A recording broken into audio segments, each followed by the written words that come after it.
Now then, our next guest has survived encounters with Tyrannosaurus rex, velociraptors, triceratops. But in his latest films, Ram, it's a flock of sheep, which threatens to destroy his livelihood. Welcome, Sam. Hi, Sam. Lovely to see you again.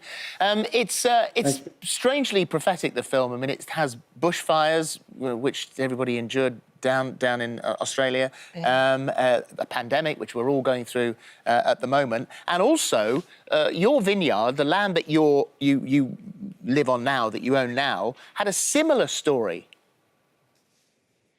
Yeah, the land that I farm now, I grow wine. There were two brothers that owned this land some time ago that stopped talking. They lived in a big house. They bricked it up. One lived at one end and the other at the other, and they didn't speak until they died. It was an extraordinary story. And this film sort of mirrors that. It's, oddly prophetic in another way. And so this is the reimagining of the original Rams movie, which was set in Iceland. But you said that actually this version is just a springboard for it. Yes, I think that's where we started. I've got reservations about the little trailer you just saw, because it looks like a sort of jolly jape. It's actually much more nuanced than that. It's kind of touching, a little bit sad sometimes. But I sort of think of it not so much as a feel-good film, but a feel-better film. You feel better after you've seen it.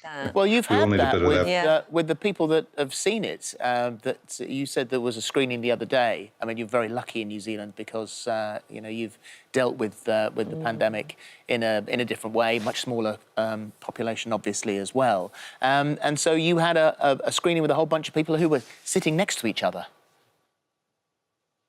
Yeah, I know. And the next night I went to see Russell Howard play a gig in Auckland. 2,500 people in the audience braying with laughter. Oh my gosh. I mean, this happened. It's extraordinary that this is possible. Yeah. So what we need now, lucky. What we need now is a feel-good film. Yes, I think this is the one. Well, that is good. And what's nice about it as well for you is that, you're playing a sheep farmer and you have your own animals at home. Yes, I'm a sort of part-time shepherd, you might say. I've got about 50 sheep. I have a dozen cows and so on, and 2 ducks. I've got a flatulent dog that's over there at the back of my study, and several pigs. And so, tell us the names of some of them.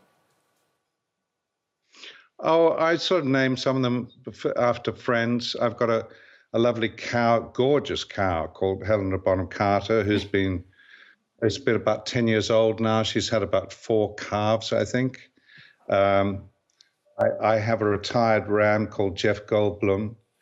My current ram is called Timothy Spall. It's a wonderful, wonderful chap. And what's the name of the rooster?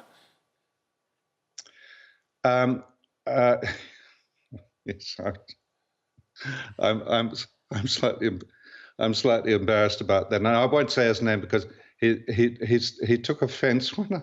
Oh, really? Oh, I thought he was quite pleased. Our research shows him to be quite impressed, but maybe that's not the case.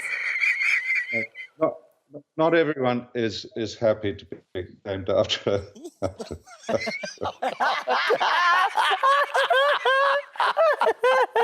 Oh my God! Okay, fair enough. That's a beauty. What we can talk about, and no one's going to take any offence to, is of course Jurassic Park. And going back to that huge kind of blockbuster movie, has it been 20 years?